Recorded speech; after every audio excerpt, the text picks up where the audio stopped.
हत्यारे को मत कहिए हत्यारा है, लोकतंत्र को ये सब नहीं गवारा है। हत्यारे को मत कहिए हत्यारा है, लोकतंत्र को ये सब नहीं गवारा है। तुम कहते हो हत्यारा, जनता सुनती बेचारा है। बेचारे को बदनाम मत करो, उसने किसको मारा है। जनता का जनता की खातिर जो जनता के द्वारा है, उसकी ही तो मौत हुई है और वही हत्यारा है। हत्यारे को मत कहिए हत्यारा है, लोकतंत्र को ये सब नहीं गवारा है। लोकतंत्र को ये सब नहीं गवारा है। नमस्कार, मी कोड क्रमांक 19। आज मी ज्या विषयावर बोलणार आहे तो विषय फक्त राजकीय नाही, तो आपल्या श्वासाचा, आपल्या स्वातंत्र्याचा आणि आपल्या भविष्यातल्या आशेचा विषय आहे। लोकशाहीचे वस्त्रहरण। आणि वस्त्रहरण म्हणजे काय, तो फक्त द्रौपदीचा प्रसंग नाही। आज द्रौपदी म्हणजे लोकशाही आणि वस्त्र ओढणारे आपल्या चार बाजूंनी उभे असलेले स्तंभ, न्याय, माध्यम, राजकारण आणि जनता। हो, आपणही। लोकशाही म्हणजे काय, लोकांनी लोकांकरिता आणि लोकांद्वारे चालवले जाणारे शासन म्हणजे लोकशाही, ज्याची सुरुवात प्राचीन ग्रीसमध्ये झाली। भारतात डॉक्टर बाबासाहेब आंबेडकर यांच्या नेतृत्वाखाली 26 जानेवारी 1950 रोजी संविधान लागू होऊन जगातील सर्वात मोठी लोकशाही स्थापित झाली, जिथे लोकांना स्वातंत्र्य, समानता आणि मानवी हक्काचे संरक्षण मिळवून दिले। परंतु आज न्याय व्यवस्थेची अवस्था अशी झाली आहे की तिथे न्याय मिळणं म्हणजे एखाद्या चमत्कार घडल्यासारखं वाटतं। कधी अचानक अटक, कधी अचानक जामीन, तर कधी चौकशी अगदी निवडणुकीच्या आधी। हे सगळं इतक्या सिरीज प्रमाणे होतं की असं वाटतं की नेटफ्लिक्सची पॉलिटिकल वेब सिरीज आहे। न्याय फक्त कायदा फक्त न्याय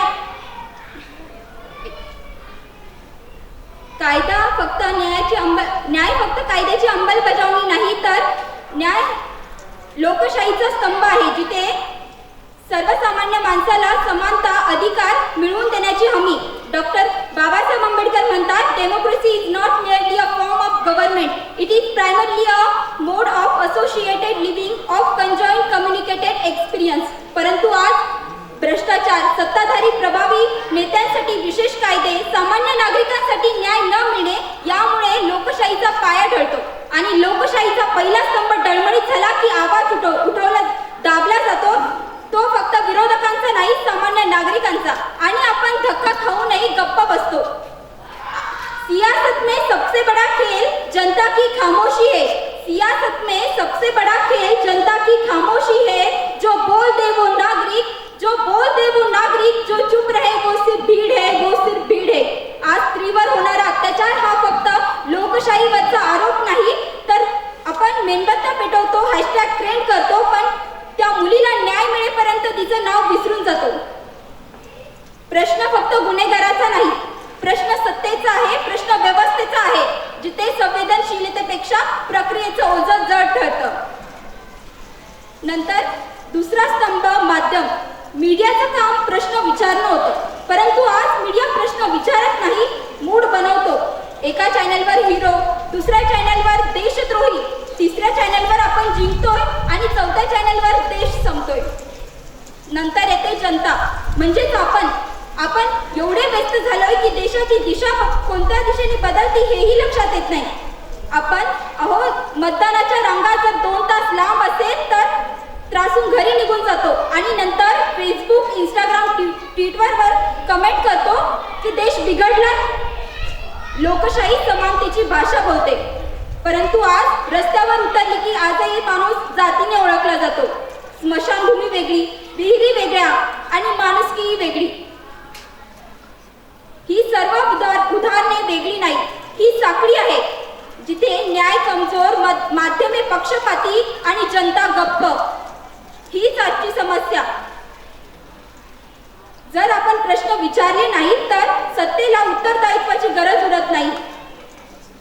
आपल्या देशात चुप रहा ही संस्कृती पिढ्यानपिढ्या दिली जाते, परंतु लोकशाही गप्प राहून टिकत नाही, लोकशाही प्रश्न विचारून टिकते। आपण म्हणतो लोकशाही कोसळते, ती टँकने नाही कोसळत, ती आपल्यातील शांततेने कोसळते। आणि याचे जिवंत उदाहरण म्हणजे बांगलादेशमध्ये मतपेट्या होत्या, पण मताला किंमत नव्हती। संसद होती पण संवाद नव्हता। सरकार होतं जबाबदारी हरवली होती. तिथे लोक रस्त्यावर उतरली, पण मतं घरात बंद होती. गोळ्या चालल्या, रक्त सांडलं आणि सत्तेने म्हटलं सगळं नियंत्रणात आहे. हीच तर लोकशाहीचं वस्त्रहरण आहे. जिथे विरोध हा अपराध ठरतो, प्रश्न विचारणं देशद्रोह ठरतो आणि शांत आंदोलनाला गुन्हा ठरवलं जातं, तेव्हा लोकशाही जिवंत राहते का, की फक्त निवडणुकीचा मुखवटा घालून उभी असते? सिर्फ हंगामा खड़ा करना मेरा मकसद नहीं, सिर्फ हंगामा खड़ा करना मेरा मकसद नहीं, मेरी कोशिश है कि ये सूरत बदलनी चाहिए. मेरे सीने में नहीं तो तेरे सीने में सही, हो कहीं भी आग लेकिन आग जलनी चाहिए. जेव्हा प्रत्येक मतदार हा विचार करून मतदान करेल, वेगवान व पारदर्शक न्याय मिळेल आणि माध्यमेही निर्भीड होतील आणि जनता जागरूक असेल, त्यावेळी लोकशाहीचे वस्त्रहरण होणार नाही. या उलट लोकशाही ही अजून बळकट होईल असं मला वाटतं. आणि याचंच एक उदाहरण म्हणजे नाशिकचा तपोवन, जिथे झाड तोडीचा निर्णय झाला, परंतु इथे एक गोष्ट घडली. जनता गप्प बसली नाही, जनताने आवाज उचलला आणि कुठेतरी त्या कामाला स्थगिती मिळाली असं मला वाटतं. एवढे बोलून मी इथेच थांबते. जय हिंद, जय भारत.